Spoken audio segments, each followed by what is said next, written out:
guys, I've decided to kind of change up the whole capacity building exercise I've been trying to do with doing farm vlogs.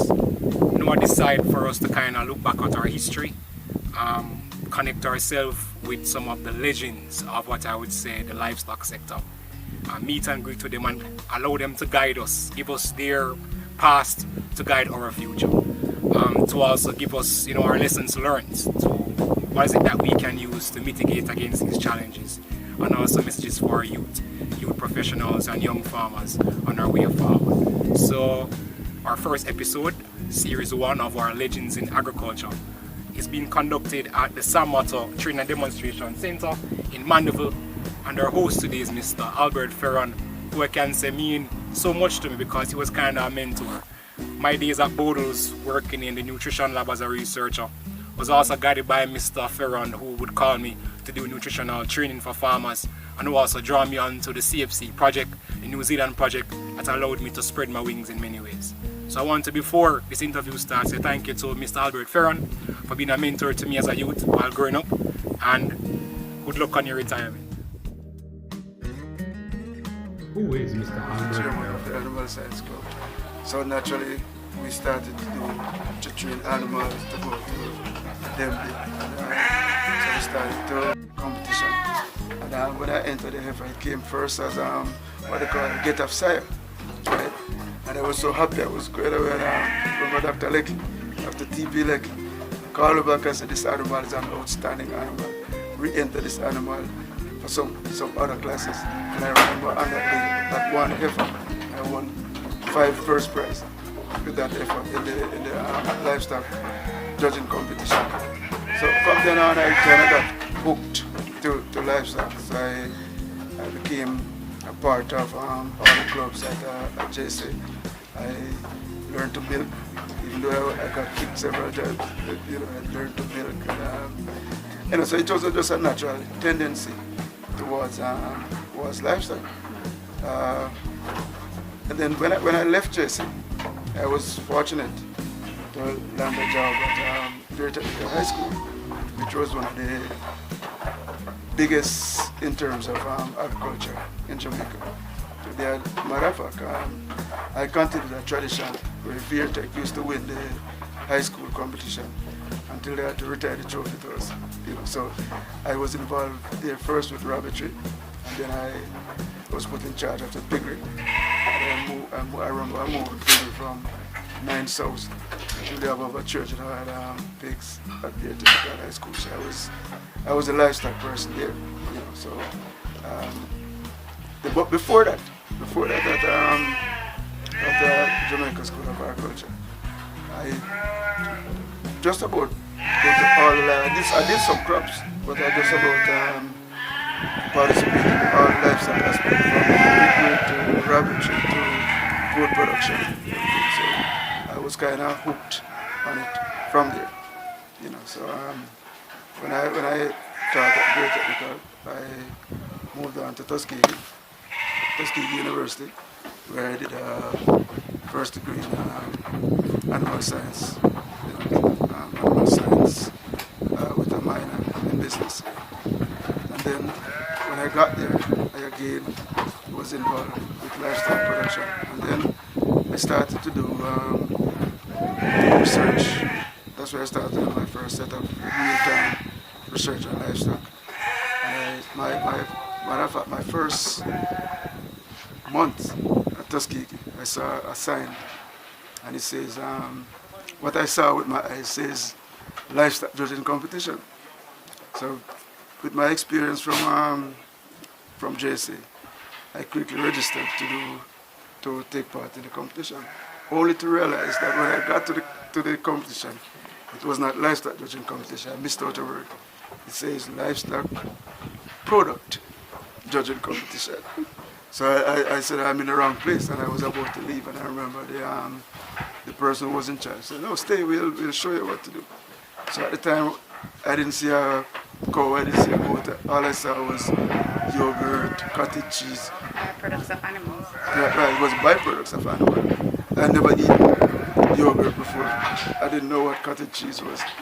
So I stayed there, and they told me that, okay, we'll teach you to judge.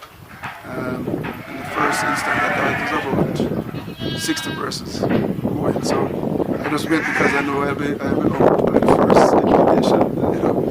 So I started tasting this terrible thing, cottage cheese. You ever tasted cottage cheese before? So you know. It's like acquired taste. Right, so I didn't know why it was yogurt, I didn't know why, but I started tasting. And they gave us a paper to say, tell us what it tastes and stuff. And the first cut, they cut it from 60 to 30. So I heard my name in the 30. So I said, well, these people trying to punish me or something. But then somebody came and started to teach us what to look for. So we were looking for whether the animals were grass-fed, whether they're cattle-fed. You were supposed to taste the cheese or something, tell them whether they're cattle-fed, concentrate or grass or what kind of grass they were eating. But to cut a long story short, they needed 3 persons for the competition. And when they got to 6, I wasn't the 6th already. So I got to go to Chicago, my first trip to Chicago to do dairy product version competition. And that was my first culture shock in America. Because when I went there, the hall could hold like 6,000 persons. And I saw a person walk up to me and said, "Boy, am I glad to see you." Because that person and myself was the only black person in the group. So anyway, we went on until the following morning. We saw some other people from Tennessee University came in and we were a bit comfortable. But lo and behold, I was placed 3rd overall across the United States for people, out of people who were doing that as a course. And that was to taste milk. So when I do milk now, I know exactly whether the cow is getting concentrate or whether it's getting grass or whether it was eating tainted food. Wow. So that was my first exposure. So you can understand from there on I was hooked on animal science. And so my professor there, he was a big time researcher. So he pulled me under his wing and I started to do livestock production at Tuskegee. On graduation, however, I wanted to do a master's in reproductive physiology. But I was the only student for that group, so they were waiting to get 4 students. And I was there, so I started a degree in technical services, agricultural extension and technical services. And what I can tell you, I didn't actually finish that degree because I got a certificate instead of a degree. I think that's the basis of my work in CARDI because that is the course that taught me how to deal with farmers, the whole sociology of farmers and the whole how you deal with people from all cross section. So I can remember one thing in particular that my professor told me. He said to me that the farmer is always right. And you never go to a farmer's field, and if he's doing something, you tell him to change from what he's doing. You work with him and integrate yourself in it. And I can tell you my first week, my first month with CARDI, I worked with a person from England who was trying to teach me the job. So we went all around Jamaica and he was trying to teach me the job. What I experienced was when he attempted to visit the farmers were running away from him, they were hiding, right? So lo and behold, he went on leave for 6 weeks. So I got to go to the farmers myself. And I remember one set of farmers in particular, when I got to their place, they were cooking. And they were one of the ones who were running away from the person that was training me. So when I saw them, I said, "Oh, run, man, I'm good." And they said, "Well, Fearon, so we have cook a pot, so I said, "You have to wait till you finish." And I said to them, "Go on and cook your pot." And I said, "I'm hungry too, so make sure you share some of that food." And I sat with them, and I ate with them. And under normal circumstances, maybe I wouldn't have eaten from the plate that they gave me, but I sat with them and ate with them. And just cut a long story short, when the gentleman came back to Jamaica after 6 weeks, he packed his bag because I'm no longer needed here. Yeah, because all the farmers we're actually training, we're working with the farmers as a farmer group. And that was how we segue between myself and a gentleman named Mr. Ferran, that we started farming some Goat Farmers Association. And we ended up farming over 100 groups like that across Jamaica. That is, and to go back to my studies actually, when I realized that I couldn't get the amount of person to do the reproductive physiology, I transferred to Alabama A&M University, where I did animal nutrition course, and that is, again, my main objective was to do forage agronomy. So I delved into forage agronomy, and my major research project was to develop a forage production system that would straddle summer and winter, for the states. So we're doing it for the states of Alabama, Tennessee, Georgia. So that was the basis of my work. We were doing legume mix, different type of legume mix with grasses, and we're looking at summer grasses and winter forages. So that was the basis of my master's research. We did a lot of work with sorghum. We're inside, and if Colin will know my interest in silage and forage production through the growing of sorghum.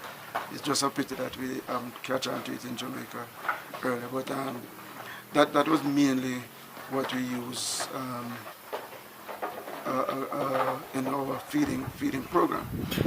So I was there until I started a postgraduate program, and that along the same line, but unfortunately, when I finished my coursework and finished my thing, and was about to do my thesis, I decided that I needed a break, so I came back to Jamaica in 1992 on an invitation from CARDI to come and do an interview for a job. I remember I came March, and they said, "Are you ready to work?" And I said, "Let me go and discuss this with my professor in Alabama." So I went back to Alabama in March, and I started this job at CARDI 1st of June, and I never went back. Maybe unfortunately so, but that is weird. The situation was that I came here and I started to work with CARDI. At first it was the Technology Adaptation and Transfer Program. I work with, again, with their... What are some of the major projects you were involved in? Well, to start, the project that I was employed under, it is the TTARP, Technology Transfer and Applied Research Project. And that project was looking at empowering farmers through small ruminant production. The project actually started in 1990. So by the time I got on, all the paperwork was gone through, and the focus would be on getting farmers together into small ruminant production. So that actually would have been maybe the first real project. There was a project before, I can't remember the project, but it was another European Union project which France was heavily involved in. So we had experts from France coming down here, and I know one of the things that came out of that project was they were teaching people to do cheese and leathercraft and stuff. And actually we still have the main person that teaches leathercraft now came out of that project, but he was more empowered under the TTRP project, where we didn't give him the training. We allow him to continue his craft until he's making a living from it now. That is what he does, leathercraft. You see him at Denby and all over the place. But the TTRP project, I remember clearly, I worked with Albert Ferran on that project. He was assigned to the project through a transfer from the Ministry of Agriculture to C.A.R.D.I. So the first thing that we set up was the forming farmer groups throughout Jamaica. And like I said before, we did over 100 groups. Today, some of those groups are still active. Some fell by the wayside, but that is understandable the project sometime. Once the money stopped coming, the project would stop. So I would say that it was the landmark project. That was a landmark project, the TTRP project. And of course, once that project was finished, we got another project from CIDA, which was a Canadian-based project. That project was more targeted to developing the livestock that we have. So on that project we were able to bring in some animals from Canada. And that's how the Hounslow station that we have now was actually developed into a small ruminant project where a lot of animals came in from Canada, but they were milking animals. So we had a full-fledged milking production system at Hounslow station, and that was a balance where CARDI had assisted in the project. It was a collaborative effort between CARDI and the ministry, but unfortunately, closer to 1992, there was a problem. And every single animal at Hounslow, every single dairy animal at Hounslow was slaughtered because they were testing positive for C.A.R.D.I, that's caprine-arthritis, encephalitis, and they had to slaughter them. So it was after I joined in '92 that animals were brought to Hounslow, but this time it wasn't a milking animal, it was a broad spectrum of animals that you could milk, and animals that you could use for meat. So that was the basis. So we have brought in animals that were already at Grove Place, animals that were already at some of the other ministry stations, and we bring them to Hounslow. Now, talking about project, we had this project now that CARDI was involved. CARDI started to fund a small ruminant project. You know, of course, they got funding from EU and they got funding from other organizations. But if I might jump to another big project, it was the FAO project. And I can safely say that where we are in terms of small ruminant in Jamaica today, that FAO project was the one that boosted the thing, because that FAO project came in and the project was actually given to the farmers. It's not like one time when they come in and say the project is for ministry and the project is for CARDI. That project was solely for the farmers. So what did that project do? That project, in addition to bringing in livestock, live animals from abroad, we were able to train farmers in different areas. Not only farmers, but technicians in different areas. Because out of that, one of the big positives that came out of that project, we were able to train and certify 14 artificial insemination officers that were specialized in small ruminant. We were also able to bring in animals from the United States, both sheep and goats, purebred boars, purebred newborn, under that project. And I must not forget though, some of the landmark projects that the ministry itself brought in. And even though we were the ones who executed the project, they were a ministry project, because I can tell that the largest shipment of improved stock that came to Jamaica was executed by the Ministry of Agriculture. I think that was back in about 1995, 96, where we brought in over close to 300 animals from Texas. And I was happy to know that I was a person who went to Texas along with the MPS, Mr. Parks at the time, and Jasmine Holness, and Derek Vermont to select these animals. So if you go to Borders, there's some outstanding boar animals there. Those were offspring, would have been offspring for that set of animals at the station. So we continued into the FAO project. And like I said, we do a lot of training. We go across Jamaica, almost covering every parish in Jamaica. And we do farmer training in husbandry practices, in nutrition. But we couldn't do that without some of the organizations in Jamaica, some of the input suppliers. And I must mention, Hypro was one of them that supported it. Can I say Nutrimix? Yes, and those are the major input companies, hardware and lumber, supported us in some of the. But we touch every parish in Jamaica. You know, one of my technicians, Mr. Gerald Barnes, will tell you that because of CARDI and the work they do, they slept in every parish in Jamaica because of the work that we do in Jamaica. Of course, CARDI got in some other small projects, mostly funded by the EU. One of them was, it didn't put in a lot of funding, but we were able to build some infrastructure out of it. The agriculture project, APP project, we were able to bring in something. We improved the station, we improved a few farmers, and we do some trials too under that project. We were able to look at, again, in collaboration with the ministry, we were able to look at the worm load of small ruminants using local plants. You know, one of them was the moringa and the, what's the other one now? Neem and moringa. And most of those locally grown. Vervine too? We use vervain. Vervain, okay. But I'm still forgetting the extracted. And we took it further and look at different aspects of it, the seed, the bark, and stuff. So that APP project was that. And then the most recent project was the CFC.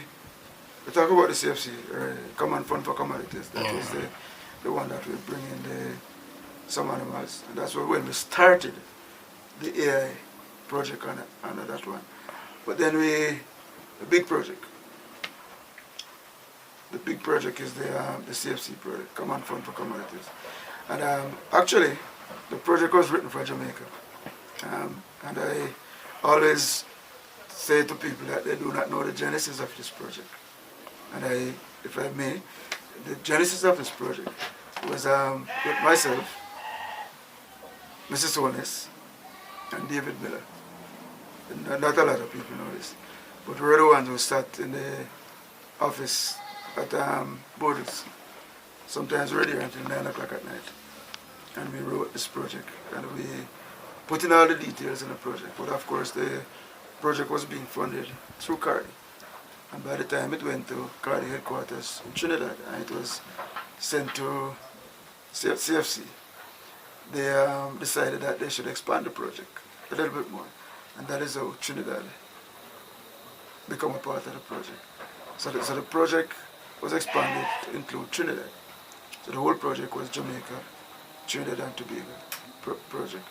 And all the activities of the project was executed through CARDI. Of course, in collaboration with the ministry and some of the other agencies, FAO, FAO. Yeah, IDB. And IDB was one of them that because they provided funding. CARDI had to provide some counterpart funding. Ministry of Agriculture had to provide some counterpart funding. A lot of money that the ministry provided. But what was the main thing about this project? First thing, the project looked at the fact that we need to improve on our genetics. So we have to get animals, lots of animals. We look at breeding, we look at feeding, and we look at the whole farmer training of this. So that those were four major points, you know, and that's how we started. But we had to start with the animals first. So we actually tried to get the animals. At first we were supposed to get animals from Australia. But what derailed it, Australia just sent some animals, about 3 shiploads of animals to one of these eastern countries.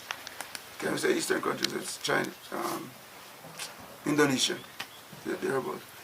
And there was some mishap with the shipment.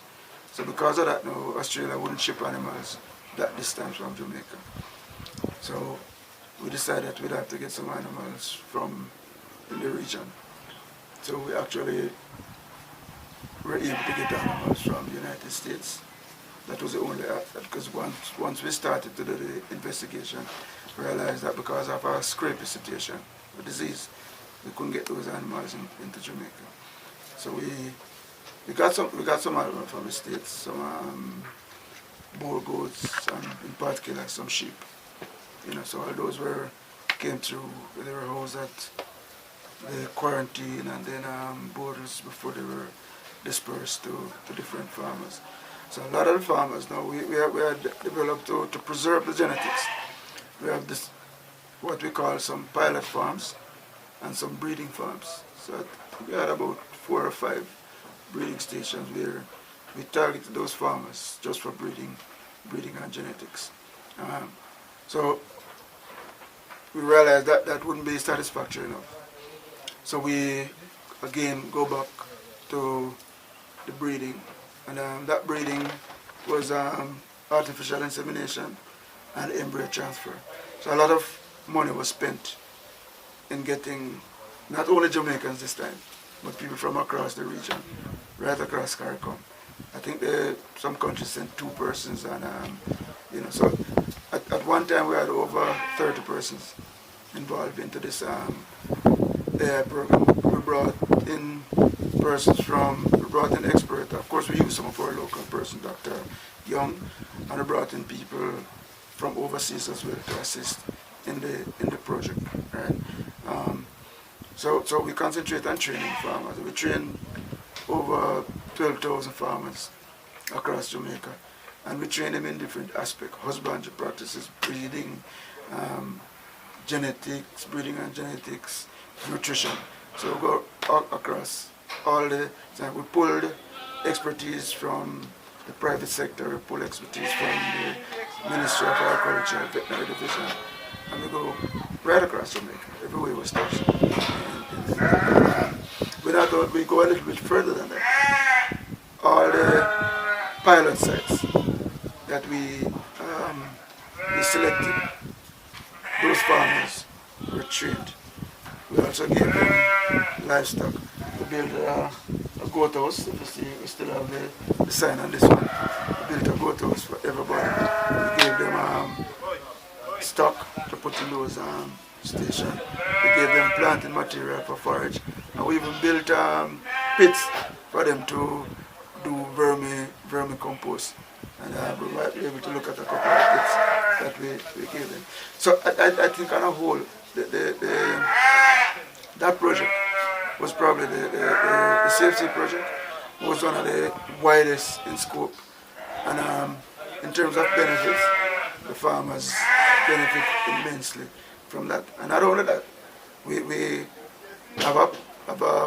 committed after the project to do follow-up projects. So the ministry is committed, and CARDI is committed to go back to these farmers that got this project to make sure to continue the whole process.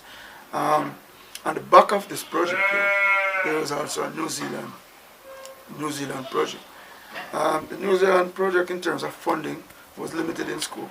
But what it did in terms of training and empowering persons to do different things, I think that was a great input, because it came back again and add value to the breeding and genetics program, right? And I was telling you earlier about people. We even got expertise from New Zealand as part of this training, and people were trained in embryo transfer. I mean, real training in embryo transfer. That right now, people that were trained are actually executing in Jamaica with success. And I was talking earlier about the successes of people who came from across the region. Remember, 2 persons came from St. Lucia, and I was the one who go around the Caribbean to see that these projects are being implemented. And when I go to St. Lucia, about 8 months after, they had kids on the ground from the project, what they learned from in Jamaica. And since then, St. Vincent and the Grenadines, that's what I was talking about earlier, that I've never been. Dr. Young had gone there to work with people that were trained here. And I myself have gone to Guyana and everybody is getting it. So it was a game changer in terms of the fact that we no longer can get breeding stock, livestock, from across the region. We can import, we're able to import embryos, we're able to import semen, and to do this. And I want to go back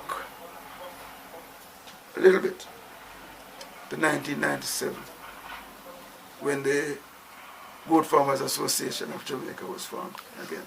Yeah, I mentioned it a little bit earlier, but I think a lot of the founding people from the Goat Farmers Association have gone on. But again, Dirk Vermont, Jasmine Wallace from the ministry, and myself from CARDIT, we were the one who integral started the thing, and Charlie Harris of breeding fame was the person who drafted the first constitution for the Goat Farmers Association, in which we worked together. And this was launched, it was launched at a farmer named Dickie Morrison. Everybody know Dickie, that's his farm. And I remember on that day we had over 300 persons attending. And after the launch, I think Patrick Roxburgh was the first president. We have gone across Jamaica to do training in some more than one, everywhere, and targeted. And that is where you have farmers now. You stop seeing a couple of goats on the roadside till you start seeing boar goat jumping out of bush at tail and truck. So I would say this movement of the TTRP project was what actually started the whole thing of boar goat in Jamaica. And I can't talk about the introduction of boar goat into Jamaica without mentioning Prairie View A&M University, because they were the first set of persons who actually came here and opened our eyes to boar goats, and they were the one who assisted us and gave us some limited amount of funding to bring the animals into Jamaica. I must mention McQueenie, Dalton McQueenie, Dr. Dalton McQueenie, who actually traveled us around Texas to select quality boar goats to come into Jamaica. And that, when I talk about that big shipment, we went actually to every crevice and corner of Texas to find these animals and bring them into Jamaica. Later on, we got animals from Iowa, Chicago. Of course, I must also mention that we did bring in some dairy animals from in the Midwest, and myself and the director of a veterinary service went and selected those animals, and from the FAO project, we went for the FAO project, and from the CFC project to do all this the importation. So it has been a lot of work. It has been a lot of hard work over the years, but everybody can see where small ruminant production is in Jamaica today. What we really wanted to do is we talk about community spread with this virus that we have now, but we have seen community spread in terms of improved goat production. But we want to see more of that, where we can actually say, yes, we are self-sufficient in meat goat production in Jamaica. We really have a far way to go, but we are on the right track, and we have expertise, and we have farmers who are properly trained, and we should continue to do that. Actually, one of the things that CARDI has done through this livestock program was to team with schools in the area. Not only schools in the area, but a lot of schools, including high schools like Mayday High, just to mention, Porus High, and several other high schools around the place. Art Academy, College of Agriculture, and even as far as North Carolina University. We have had attachment to this very station here at San Moto for students to get work experience here. One of the persons that I can tell you that have done work experience through this particular station is someone who is now a professor at North Carolina A&T University, and I was actually in charge of the small ruminant group there.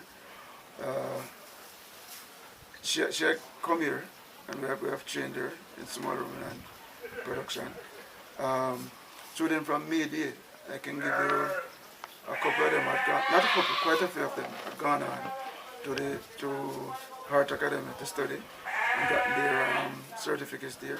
But quite a few also have gone on to CASE and to universities with their initial experience. Right now, the agricultural science teacher at Manchester High School came here from Winston Jones High School, and I think what impressed her the day when she came, we were doing some pregnancy testing, and she got a chance to actually see in real time what a fetus looked like inside the thing, and she never stopped it. So right now she's the head of the agricultural science department at Manchester High School, you know.